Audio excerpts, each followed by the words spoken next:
You guys have such an exclusive scoop right now. This is Ellen on the cover of Time going, yep, I'm gay. That's what I'm going to tell you. That's literally what you have right now from me. So I'm going to mimic that. I'm going to sit the way she sat. Yep.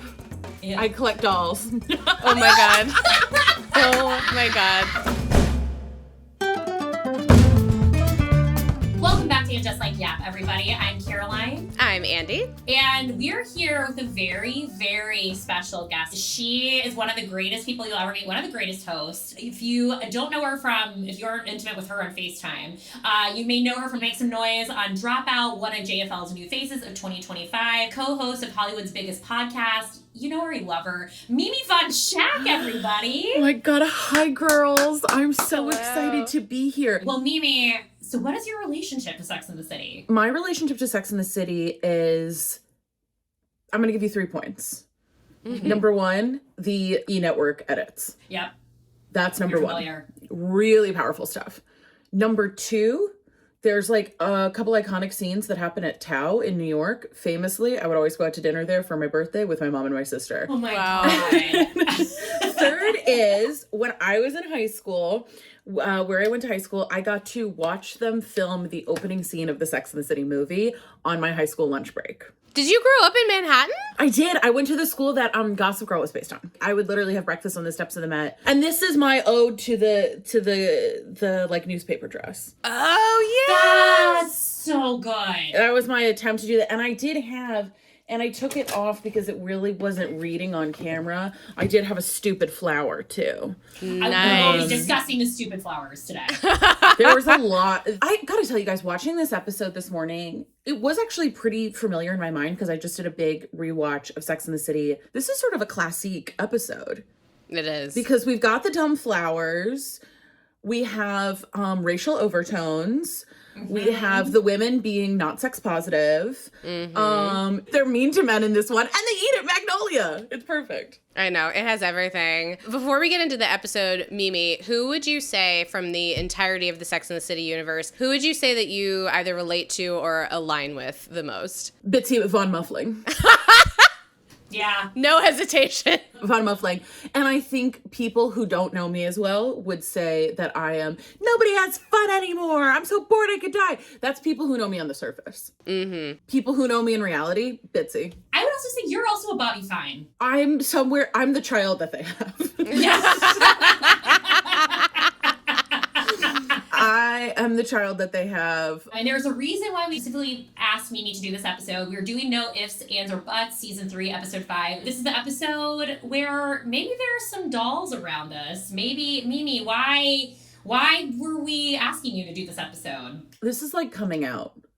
This is, you guys have such an exclusive scoop right now. This is Ellen on the cover of Time going, yep, I'm gay. That's what I'm going to tell you. That's literally what you have right now from me.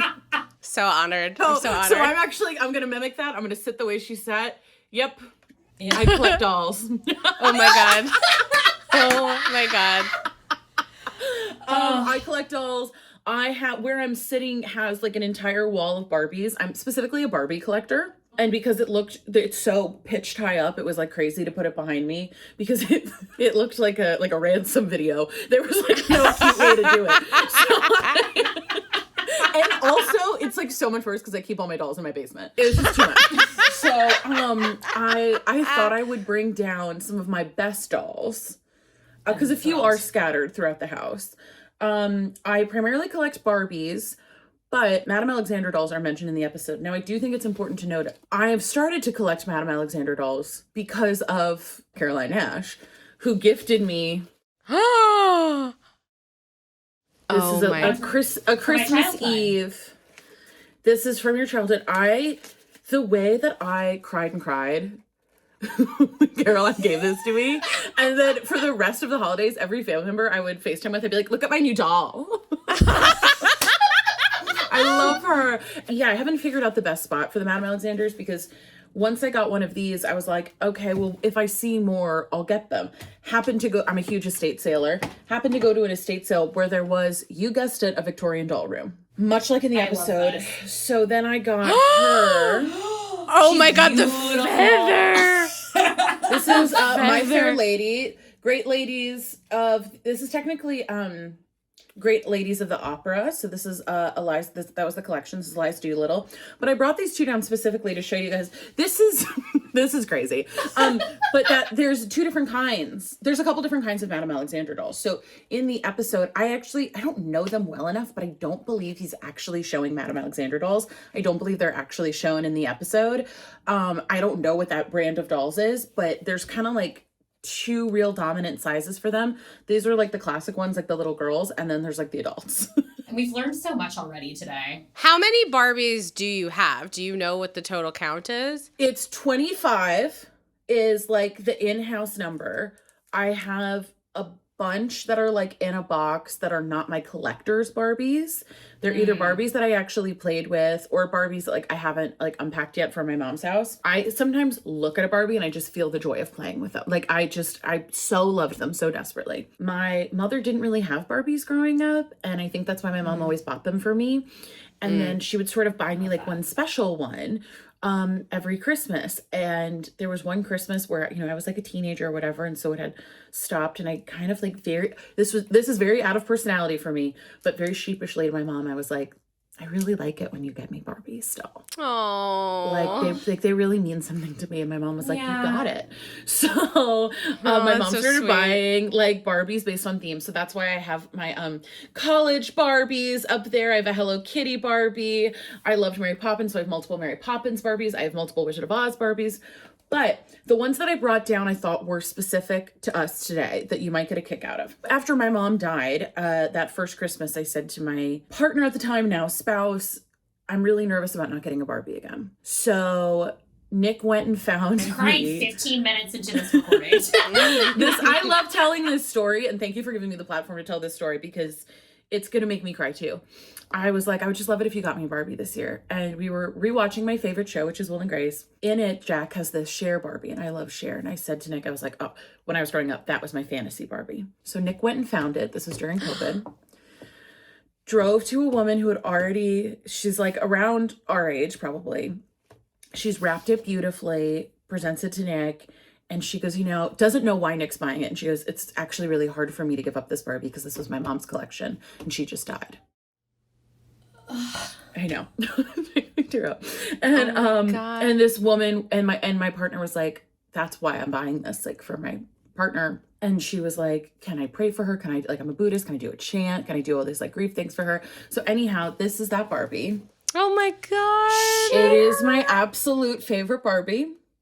And then every year for the following 2 years after that, Nick got me the other two Cher Mattel Barbies. That's amazing. So I have all three, but this is my all-time favorite. It's so special. And so now Nick tries to get them themed. Like when we got married, I got a wedding Barbie from my birth year.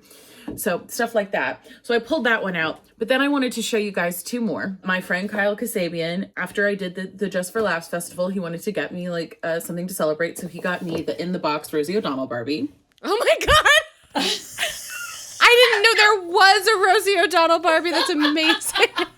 She's everything. This is also like one of the first, it might actually be the first plus size Barbie. I'm not positive. I'd have to check on that. But yeah, to my memory, this is the first plus size Barbie.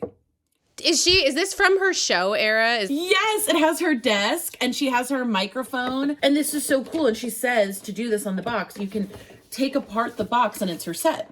Oh my God. So you can play that it's her show. So that's fabulous. And then this is the Diane von Furstenberg Barbie. She's in the wrap dress. She has a DVF white, like leather bag. She's in Louboutins, clock 'em. Oh my God, red bottoms. She's at a peep toe Louboutin. She's got like DVF jewelry on, but she also has DVF luggage because she's going on a trip. Jet setting. Why did I stop getting dolls? They were such a big part of my like childhood joy. And then they became this like shared childhood joy with my mom. And I eventually found on eBay the one and only Barbie my mom had and bought it for her. So like Barbies are like very powerful. All dolls can be. But I will say the doll room in this episode is very evocative to me because my spouse and I were at an estate sale where they had Bob Mackie did a bunch of like dolls that are like about yay high. They're kind of like the size of the dolls in the episode. And immediately Nick and I were like, we gotta buy these. We gotta buy like, this is Bob Mackie and this is dolls. And then I was like, hey, let's take a beat. Let's walk outside of the house. We take a beat. We're both sweating. And I was like, this is sort of like a path that we're choosing to go down, that we're doll people. And obviously, like, we're not doll people, but this feels like something else. Yeah. What are we doing here? And it was like, where are they gonna go? You do such a good job connecting to your inner child, and I think that's what people are saying when they see the Barbies. And I think people forget that, like, you can do those small things to connect to your inner child, and like, it's fun and it's fine. Like, it's your money. Do what you want. They're spending our tax dollars on bombs. Buy Barbies. You might as well, like, enjoy yourself. What I love too is I have a lot of queer male friends, and when they come over, they're always so excited to see all the Barbies in the box, because for a lot of people, it's usually like, I didn't get to play with that, or I got in trouble for playing with that. I'll literally say to them, like, yeah, come over and play with the Barbies. Come on, if you didn't get to do these things, like, when are you going to do them? Yeah, exactly. I love that. All right, I think that's a perfect way for us to hop into the episode. I also want to note before we get into it, it's directed by Nicole Holofcener. This is her third episode. She's one of my favorite directors. She directed Enough Said, and You Hurt My Feelings. Enough Said is like one of my favorite rom-coms from the last years with Julia Louis-Dreyfus and James Gandolfini's last movie. Her style is very evocative, and I think you can feel it in like a lot of the choices that she makes throughout the episode. But here we go. We start immediately. Charlotte is having a goodnight kiss. Everybody just gasped. I know. It's like taking a bullet to the chest, seeing that tongue to the chin. How do we feel? What bad kisses? Have we encountered them? I think I've always just been so excited to be kissing. Do you know what I mean? Yeah. I'm just so excited to be kissing, and like, I'm just excited that like someone's paying attention to me. Yeah. But, yeah, this kiss took me out. This kiss was really this is wild.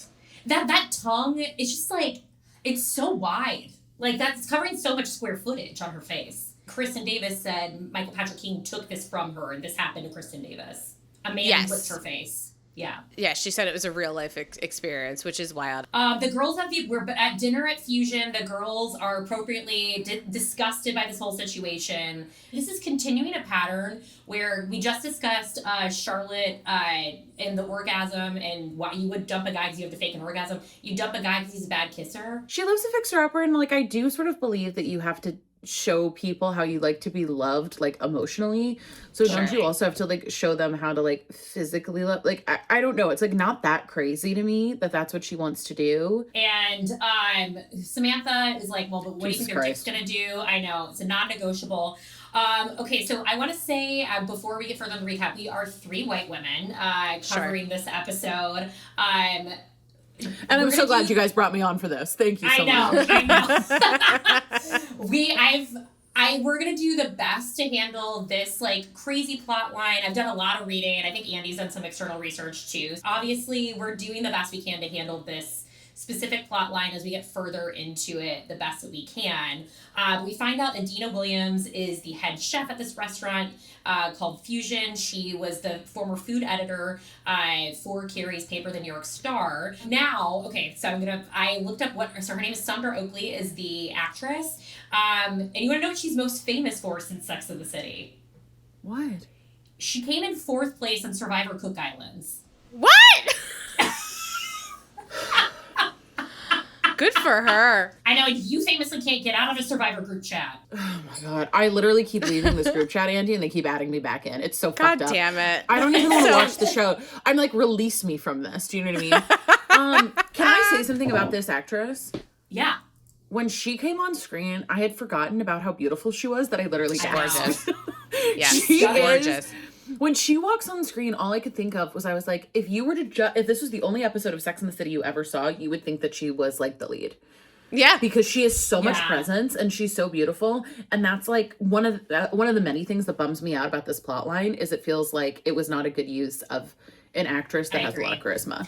And I'll say this is her first on-screen credit as well. Wow. That's crazy work. I know. She did an article with Vanity Fair in 2018 sort of discussing her thoughts about this specific plot line. She has talked about it in the last several years.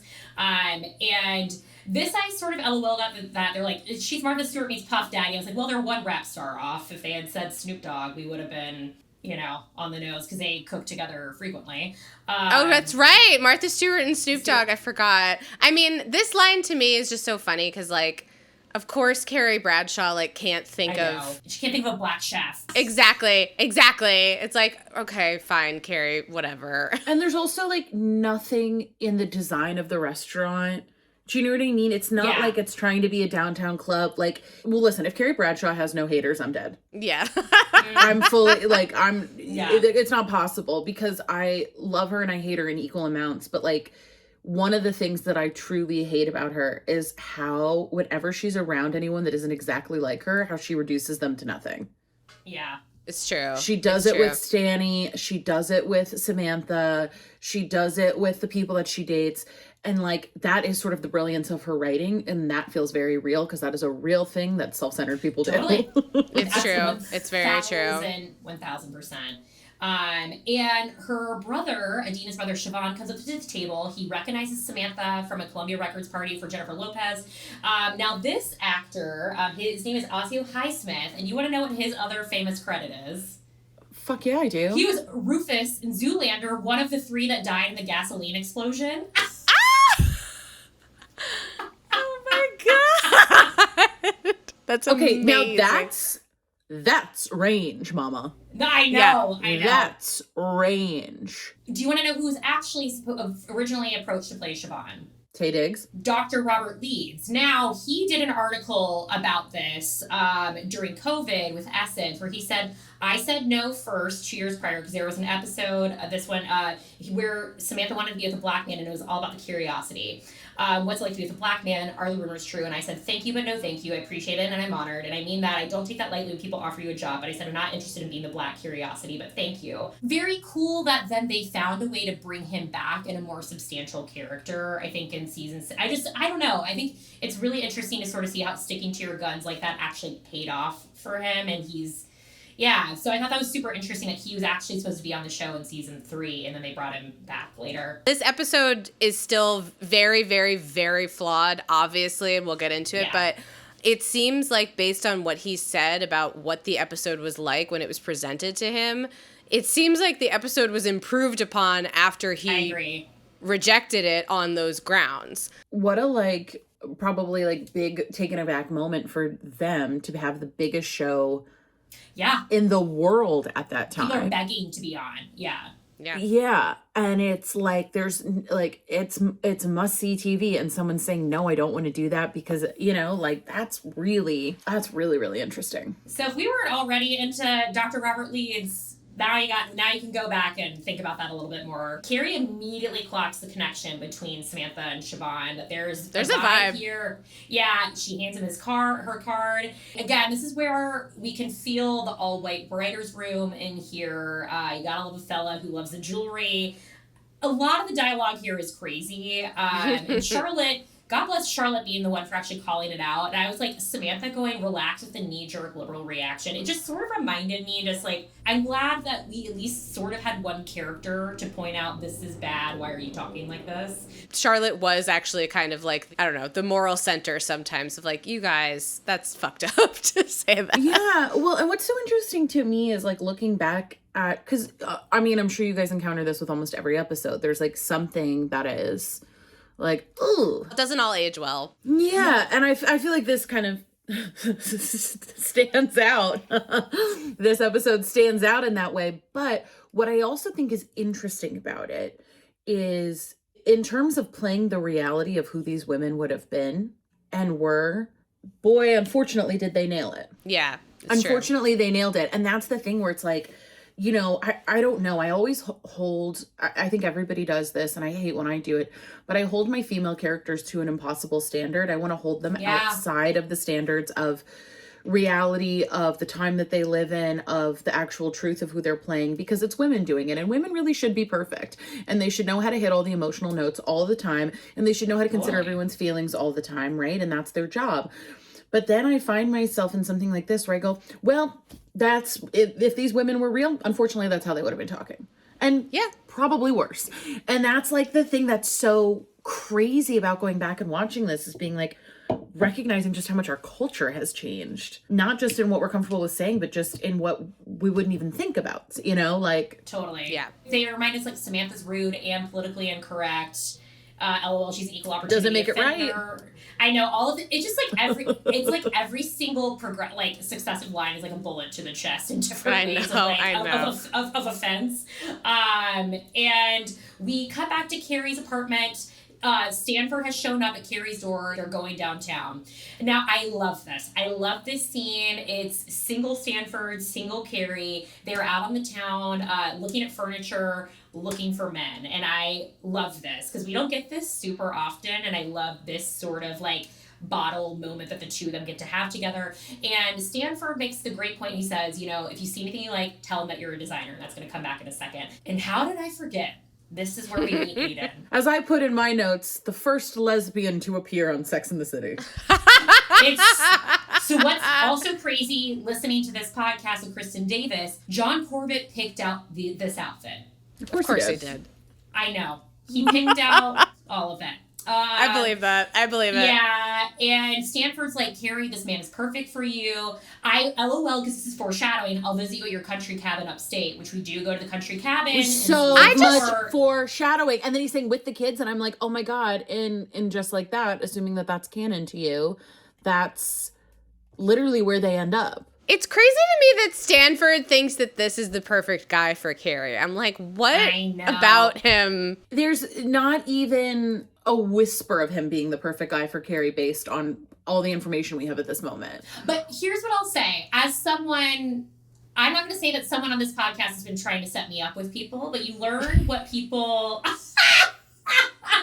I don't know who you're talking about. I know. As a single person, it's so funny to see like what your other friends think of your type. Yeah. And like what that you may not pick, because you're like, you just kind of have to be open. Like, I may not see this for myself, but they see something I don't see. So you're like, maybe I'm open to it. But we meet Marty Mendelsohn, who Stanford is excited about. He's a fantastic designer and single. Bingo, blango for both of them. Both things that they're looking for. And Carrie sends him off to Ward's like, go get him, my little guy. And Pete finds Carrie, humps her leg. I was going to say her hair looks so good in this scene. Incredible, yeah. The Carrie hair in this is great. This is the best hair I feel that she has in the whole series. Like, this is my Agreed. favorite hair, only followed by the bob. What I wrote down here is that this is a great example, this whole episode, of Carrie's flirting like style. And I literally said her flirty walk. Like, she kind of does this thing where everything is so much that it's that. And watching it, I was like, this is so exhausting. Yes. I know. Nobody's ever worked harder at flirting. When I was in college, like, my trademark, like, my friends would see me from, like, across the party, and they would see me, like, egregiously flipping my hair around, and then they would, like, talk to me later, and they'd be like, well, clearly you like that guy, because, like, your fucking neck. Like, did you throw out your neck? Tossing your hair so much.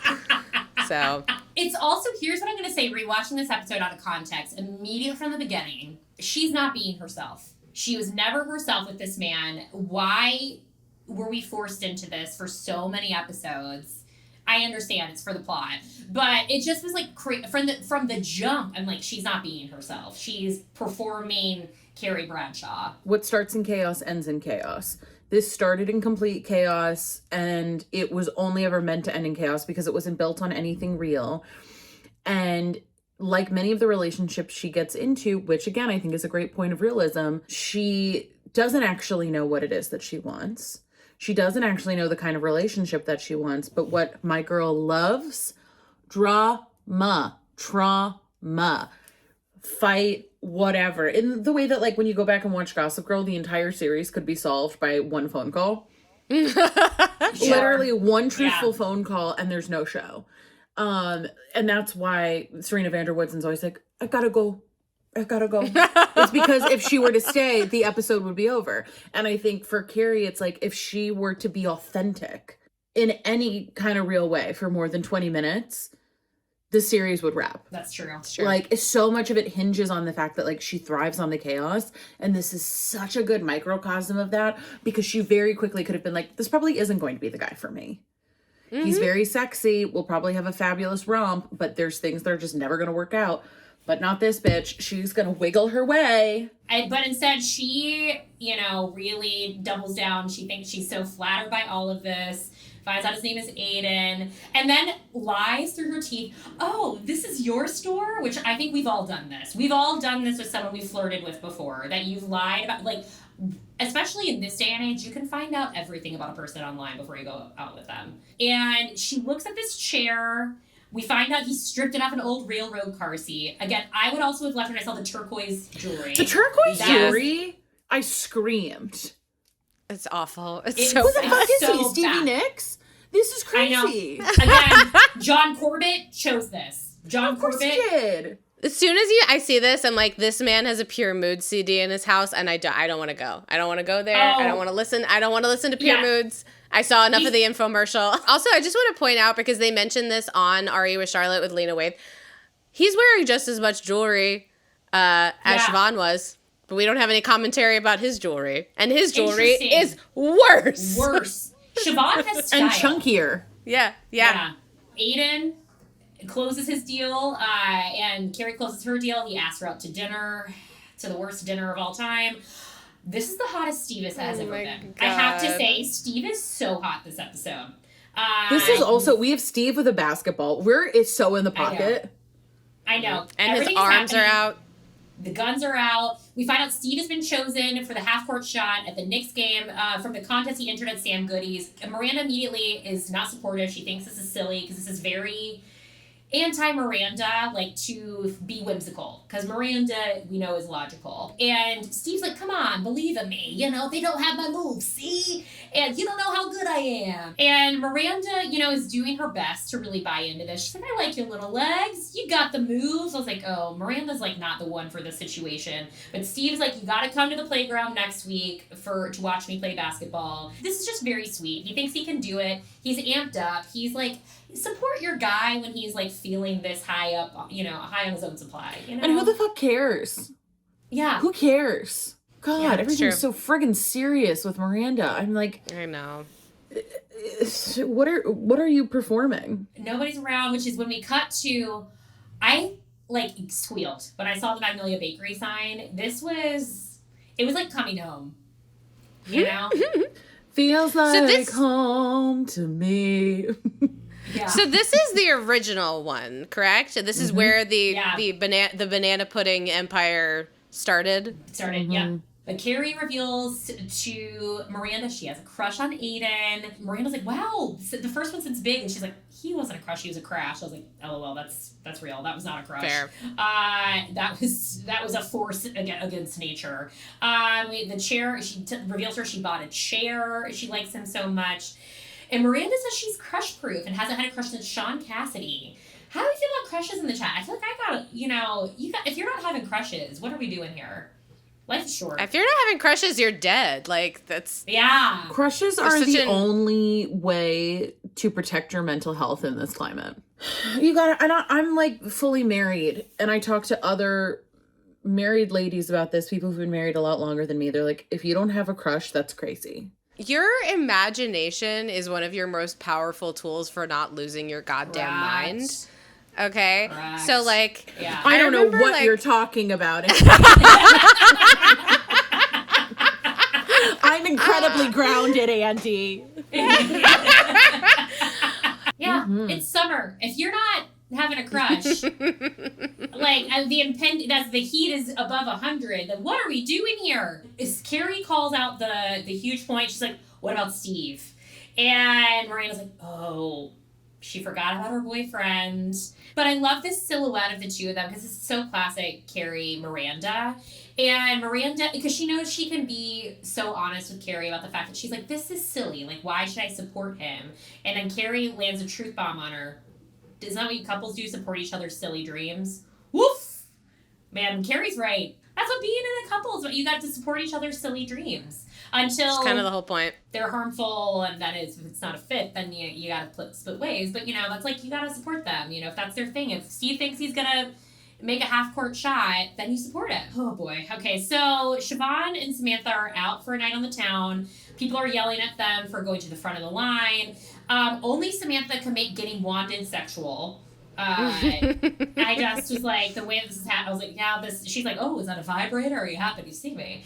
And she feels like she's perfectly at home in Siobhan's world. One of his friends is played by J.D. Williams, who's Bodhi on The Wire. I don't know if you both watch The Wire. I love The Wire. Oh, wow. Yeah, 40 episodes. He's one of the big characters on The Wire. That's amazing. Yeah, and then we're back at Game of Thrones in Samantha's bedroom. I wrote down vampire fuck den. Yeah, that's interviews Also with accurate. very, very Anne Rice. Very Anne Rice. Yes, very Anne Rice. Yeah, and this dynamic is so interesting because outside of like what is problematic, they are weirdly well suited for each other.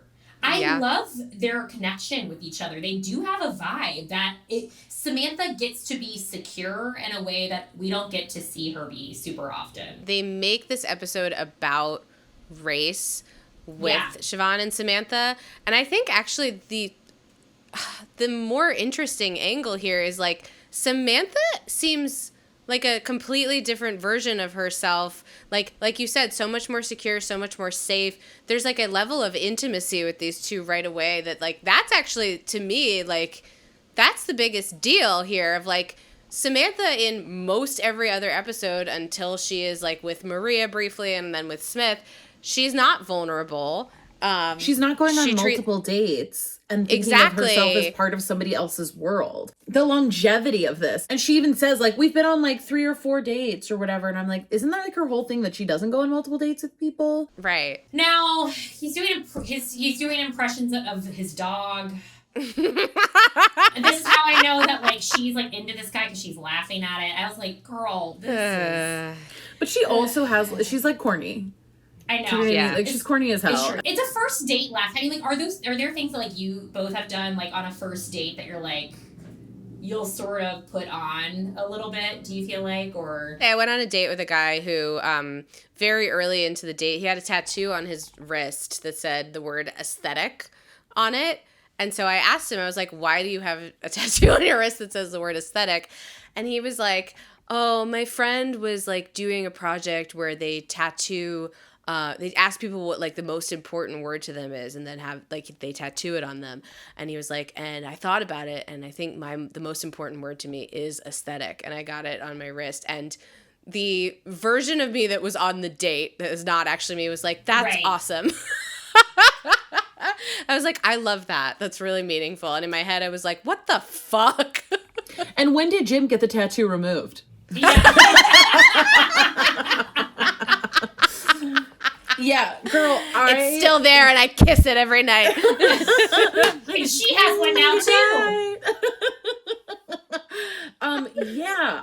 Are you kidding me? Like, my sense of personality is so loose. I mean, it's like everything's sort of like up for grabs. You know, it's like anything could be true, I guess. I've dated magicians. I dated a sword swallower. Do you know what I mean? Like, there's a lot that I've just kind of accepted. Yeah. You've seen things. I think like that's the condition of being like a woman sometimes is like I also feel like my personality is very loose where like I'll spend some time with certain people and I'm like, that was a version of myself that I don't like take out of the trunk very often. And sometimes I feel just very sort of like detached from who I actually am. But I think part of the condition of being a woman and also being like socialized to be people pleasing is you sort of just find yourself immediately is sort of adapting to whatever the situation is and to make the other person not feel uncomfortable. So like you're like, yeah, that's so true. Hell yeah, you want to do impressions of your dog? That's hilarious. I love that. As someone who sat in her panties on a guy's bed while big band 1940s music played and he did magic for her and then asked her to go to church. Yeah, I've lied on dates. Yeah, I've lied on dates. Well, that leads us into Carrie admitting she lied on being a designer. And Aidan's ick factor springs to 1,000. Carrie lights up a cigarette. And he's starting that she realizes how much she likes him. And they because there's a problem. That's why she likes him. I know. And he says he can taste the cigarette and he can't date a smoker. Now, here's what I say. My God, it's not that, like, I get it, but also, like, he's immediately, like, controlling her from the jump. Like, this is 2001 New York. You think other people aren't smoking? Yeah, 2000. They're smoking in bars, girl. Not that I'm saying he needs to, like, trauma dump, but he doesn't give, like, a good reason. No. I'm like, did you have an ex who smoked? Did you have a parent who, like, what is the reason? And we actually, this is the scene, upon this rewatch, I was like, we get no information from Aidan about why Carrie would like him this much. Like, she keeps saying it was a magical date. It was one of those dates that goes on forever. You talk about everything. And yet, we're at the end of the date, and she's just now revealing that she's not a furniture designer. So what the fuck did you talk about on the date? I can tell you, he's tall. He's tall. Yeah, the man is over 6 feet. It's so crazy. It's so crazy to me that she doesn't reveal that till the end of the date. Because I was like, knowing this bitch, she was like talking about the magic of New York. It's my older boyfriend, but I'm still up for grabs. Or she was just letting him talk the whole night. Yeah. You know, whoever was sitting next to them at whatever coffee shop they went to was literally, their server's going back to the dish pit and is like, you know what, maybe tonight's the night I quit. Like, I think that's what's happening on this 8-hour date. Yeah. And Carrie's like, really? That's your line in the sand? And she's crushed, obviously. The chair, which also, it's so funny. The chair is such a focal point. The rest of the series, the chair is here. The chair has arrived. When the hell did dating become so dump friendly? What are the deal breakers? Now, I've come up with some deal breakers. I'd love to hear from you both. Are they deal breakers or not? Some of these are silly. I've just got we'll just go through them. Okay. If a man isn't on social media, deal breaker, yes or no? No, positive, I think, actually. Positive, yeah. Okay, a man who gambles on sports. It depends. It depends how much are they gambling. Does he have a system? Is he counting cards? It depends on how much they're spending. If they're ever putting down bets that are over $100, then I'm stressed. That's fair. Fair. A man who can't cook but will take you out on nice dinners. Not a deal breaker at all. I don't cook. I hate cooking. They can only make the sounds of Goofy when they come. No, deal breaker. They only listen to Jimmy Buffett, but they take you on all expense paid vacations. Do I have to listen to Jimmy Buffett on the vacation? Probably. That's a deal breaker for me because what's it about? Yeah. They call you little lady and ask you to wait 5 years for them while they get their grown son together. I don't know who I'm referring to. Deal breaker. I don't know. Are they also masturbating in a car to my voice? Maybe. If we're lucky. Deal breaker. Oh, God. Which we go back to bad kissing headquarters. Poor Charlotte. She's like, I put in my hours, my time. I'm going to teach. And I respect that. She's like, I'm going to try and teach this man. But unfortunately, you can't teach this old dog new tricks because he's back to being all over her face. She lets him know her mouth is up here again. We have another man who doesn't know the anatomy of a woman's body because he's down here. Her lips are up here. She tells me her bad kisser and he says, that's my thing. On what planet is that your thing? So that's the end of Brad the Bad Kisser, but we are back at Marty Mendelsohn. We go into the bedroom, and we meet the girls. We meet the dolls. Why aren't they in a separate room? Yeah, I don't think you would ever put them on the bed because a lot of these, you don't necessarily want to be, like, picking them up and moving it around. Like, literally, I just brought this doll downstairs to show you guys, and already I'm like, she's got a little frizz, and I gotta, put that back. I might want to put a little hairspray on there. You think I'm gonna be moving her every single day on and off my bed? That's crazy. Also, the dolls that he has specifically are heavy. They should be on one of these little metal stands. They should all be on their metal stands. It's crazy to put them on the bed. And if he was a designer, surely he would have, he clearly has a big apartment. He would have a room for them. He would have a shelf for them. The bed is crazy. Yeah, they wouldn't be, even if he wants them on a bed, why would they be on the bed that you use every day? I know. Yeah, That's a lot makes of no time. sense. And all of these, they're in like little silk outfits and stuff. Like it's gonna get creased. It's gonna be, if he has windows in the bedroom, they're gonna. It's like, girl, no, this is not real collecting. And Stanford is shocked by the entire situation. We find out this is Queen of Sheba. I think that's the first one. She's a real collector's item. And of course, I love Stanford's line reading. Are they all queens? Just was from Madame Alexander's. And we clear off the bed that's also Mary Queen of Scots over there. And he's giving Stanford all the directions of where to put the... Again, this is a lot of work to have to do this every night. It's just a lot of... I would lose my boner so fast if, if they were like, well, help me out, obviously. I'd be like, can we just use a different room? I will say, this episode is rare in that all 4 girls have plot lines, and Stanford has his own plot line. I know. We don't usually get to see Stanford alone, separate from Carrie, separate from the girls, like doing his own thing. So I do really love it for that reason. It's amazing. And as we cut back to Fusion, Siobhan and Samantha are still going well. Adina wants to talk to her one-on-one because Aunt Alice is there. They have a nice little kiss. And she wants to get down to brass tacks. She's like, you're not just fucking. And because it's Samantha. Like, that's what she is. Probably, her reputation precedes her. She's like, actually, we like each other. And Adina says the thing, I don't want you seeing my brother. You're a nice person, but you're white. And... Which is like, they're both right. I mean, it's true. Wrong. She is white. Yeah, she is white. True. She's a white woman. Yeah, and I think, and she says bluntly, my approval means a lot to my brother. If I don't approve, it's not going to happen. So we're back at brunch. She's like, she can't diss me because I'm white. And then Carrie, very rarely calling bad behavior out, like saying, please help me didn't say diss.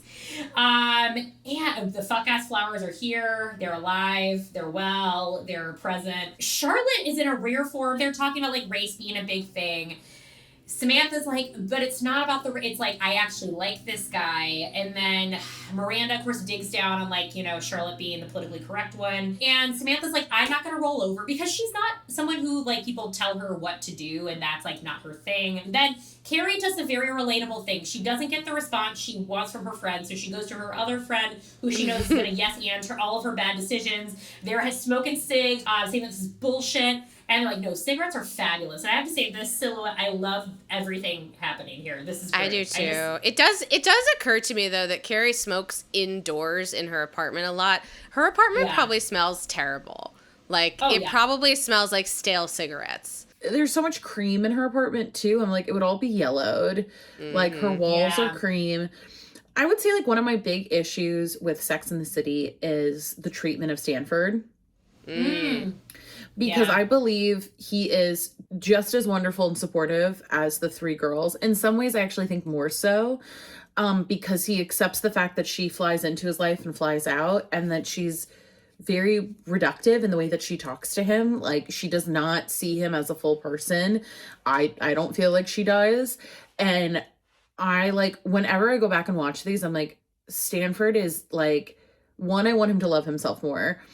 And 2, like, I like to imagine that he uses Carrie for her connections so they can go to fun, fabulous parties. And he kind of knows that he's her token friend. And then he has his real friends. Because when I watch this, I'm always like, the real friendship would be between Stanford and Samantha. Yeah. The 2 of them, I think, would actually have a better relationship because I think she would push him to be like, well, you just, you have to, like, get out of your own way and do your own thing. And then he would just, like, love Samantha. Like, he treats Carrie like she's Samantha, like she's, like, iconic and self-possessed when actually she, a lot of the time, comes to him with her, like, insecurities. Yeah. I do love them in the prom episode. I think there are moments of, like, Carrie and Stanford that I think, I don't know, it is reflection, I think, of, like, how those sort of relationships were written at the time as well, though, too. Like, they were, obviously a bit reductive. And performative. It's like, and this is my gay friend to show you that I'm cool in downtown, even though I live on the Upper East Side. And we get into, and Stanford, like, brings up the doll collection, and she's like, what is this, a repressed childhood thing? And Stanford's like, I can't do it. And then Carrie said, again, another truth bomb she's dropping this episode. When was the last time someone you had a crush on asked you out? And, like, saying, like, you're going to let these dolls get in the way of someone you actually like. And that's, like, I don't know. I thought that was a good friend thing there that Carrie's like, hey, actually, like, give this guy a chance. Like, give him a second chance. I know the dolls are crazy, but, like, we can work with dolls. We can work with dolls here. Carrie's horrible at being self-aware. and really good sometimes at giving advice to other people that actually is like pretty good sage wisdom that like she herself would absolutely never take. Absolutely. 1,000%. Which is when then that causes her to say, maybe I could quit smoking a little bit. We're back at lesbian headquarters. Miranda's hitting the books. Steve's like, it's time to go to the playground, Miranda. And he's like, I asked you to do one thing one time for me and you can't do. I was like, this is a real conversation. It's like he supports Miranda and every aspect of her life, but can she give the same seriousness to the same things as Steve? And I was like, this is such a great scene. I kind of forgot the like nuts and bolts of this fight. And Miranda like can't take this one thing seriously for him at all because it's not to her level of what she approves as being serious. And Steve's like, to me, it's not stupid to me. So like, you should take this seriously because I take this seriously. So Steve goes there, he's like, reminds her, it's like, it's not just this, it's like everything that you don't take seriously with us. If you think it's going to work, you got to believe in us because it's a reflection of us as a relationship. This is not going to work if you don't believe in this. He leaves. We see he's playing hoops. Steve is and then he smiles. Miranda shows up and she starts cheering him on. And I love this moment so much. Like where Miranda finally like eats crow a little bit and actually like realizes what she needs to do and that she needs to get off her fucking high horse and support her man. And he starts playing, he's acting like he's shooting, and we get the reveal he didn't win the big money. I'm glad we didn't see that because I don't need to see Steve humiliated at Madison Square Garden. I know, I thought that too. Yeah, but I think it's just, this is such a nice little button on their relationship and realizing like Miranda's recognizing she has to step up a bit more to Steve. And it's just, this is really sweet. It's sweet, but it also like rewatching it this time of like how wide Steve takes it of like, it's not just about the shot, it's about everything. And he gets really upset and you're like, this has been building up. Yeah, it's a small fix in the moment, but obviously like there's bigger things that are going to keep coming up for these two in season 3 and 4 and 5 and 6 in the movies and beyond. Now Carrie's back to Aidan. She's going to give it a second shot because she really likes Aidan, even though the writing's on the wall. And he makes this dumb, I can't stop talking about his dog. And she's like, come on, big show, no cigarettes, guys. They go out, the date goes longer, they kiss. And I have this gorgeous shot that Nicole has put where these two smokers walk by. And you see Carrie sort of like her like a pie on a windowsill, like a cartoon character. Yeah. She's like sniffing the cigarette out. It's so lovely. I love that. We're back at the dolls. We're with the dolls. And you know what? Stanford's like, I'm really gonna go for it. Let's not go with the pomp and circumstance. Attacks his man, and off with our girl's head. R.I.P. Mary Queen of Scots. We know you. We loved you. Incredible imagery here of her head coming off. Like, this is incredible. And for Marty, the broken face, a deal breaker. So that's the last we see of Marty Mendelsohn. We know him, we love him. We're back at the club, and Samantha's wearing like a Jennifer Lopez outfit. That's like her panties are out. We'll see. The panties are out. Adina's there. Siobhan's like, what's my favorite girl drinking? And they both answer at the same time. I was like, well, this is never going to work. And she asked, like, what are you doing here? She gave her warning before. And Adina's like, you don't belong here again. And Samantha's like, you can't tell me what I can't do. Some wild dialogue here that really charges the situation. And I think, and Lena Waithe talked about this on the podcast, I think it would have been super interesting if we had gotten like a 3-episode arc with them and what this would have continued to have been like if they continued to date and how this could have evolved and like what sort of relationship these two could have had. They fight and it's just... the physical fighting I also just didn't buy. Yeah. You know, it escalates quickly. It escalates and not only is it like offensive to everyone there and offensive to the storytelling, it doesn't match the rest of the episode. The thing that's actually the most interesting is that Samantha is in rare form letting somebody in, like emotionally and very intimately. And there could be more to explore with the fact that, like, you know, this woman's just very close with her brother, and maybe any woman dating her brother would have upset her and like interfered. It's and just that's kind of implied by the time they're in this club scene. It's implied that it's any woman. Yeah. You know, and it kind of makes you go like, couldn't that have been, I mean, I don't know. And we get to Carrie, she's thinking about the cigarette the whole time where they're trying to get dessert. And she goes outside and she's got the emergency cigarette ready. She drops it. This is how bad it is. And then she picks up and smokes it.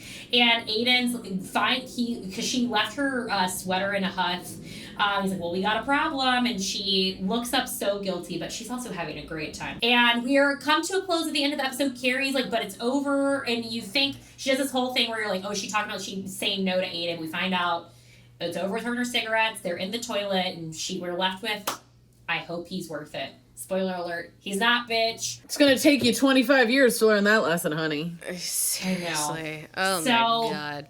We come to an end of no ifs and buts. What a journey, a roller coaster. This, I mean, like we said, this has got everything in it. How do we feel? Any closing thoughts we got for this episode? It was very harrowing in the sense of like Carrie and Aidan, because I know you would think that one of the main love interests for the entirety of the rest of the Sex and the City canon would have a better introductory episode where you actually felt like there was chemistry between the two of them. You could see why like this character was going to be around so much. Like building, if I told somebody who had never watched Sex and the City, like watching this episode, that guy is going to be one of the guys for Carrie, I feel like they'd be like, but why? Like, there's very little chemistry between the two of them. There's nothing there that leaves us thinking that there's going to be more, but here we are. Mimi, any final thoughts? Yeah, I think this is a great example of something that I am always trying to remember when I'm watching Sex and the City, which is it's Carrie's retelling of what she's heard her friends say. And all we know about Carrie is that she's very self-focused. And so that means naturally everything she's recalling is reduced down to the most simplistic, and also how it relates to her, because she's really only listening for, which we all do. But because she's retelling it, it's especially like I was thinking about this with Charlotte's plot. I was like, how much of this is reality and how much of this is this heightened exaggeration? I'm changing details for the sake of my column and all of this kind of stuff. You know, I'm always thinking about that. And I feel like episode is a really good example. That's so well said. Yeah. Yeah, it's just we never really know what reality is here because we have a narrator who is unreliable because we know she has to change details to go into her column. And two, we know that it's ultimately about her and it's how she's experiencing her friends in this heightened, exaggerated way. And that's why I think her meeting Aidan, someone who is not really heightened or exaggerated and is a little bit more layered, I mean, I think that's partially the challenge of him. But more than anything, when I think about this episode, I think about how insane Samantha's plot is. Yeah. And what a bad taste that leaves in my mouth. Mm-hmm. Yeah. Two, I think about how we get all the iconic hallmarks. We get the flower. We get a smoking subplot. We get every single character going through something. We get Magnolia Bakery. We get her drinking Marty's. We get the full Sex and the City experience. And then I also think about how we need to put more respect on doll collectors' names. Marty Mendelsohn deserved better.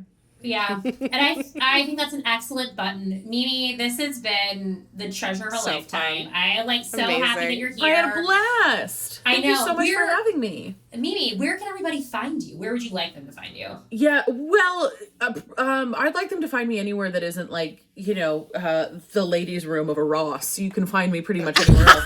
But what I'm at Mimi, Mimi, Von Schack, VONSCHACK. On Instagram, I'm just sort of starting to do more TikTok. And then I run something called 20 Beach Productions. And through that, we have multiple podcasts, which I'd love for you to listen to all of them and see all the live shows and live stream shows that I put out, but primarily I'd like you to listen to Hollywood's biggest podcast. But yes, you can find me doing that, and I do a drag character, Julianne St. Germain. I do her live, fabulous. And I do her online. Thank you so much. Well, thank you so much again, everybody, for watching this Sex and the City recap, and follow us on Instagram and TikTok. All right, bye, everybody.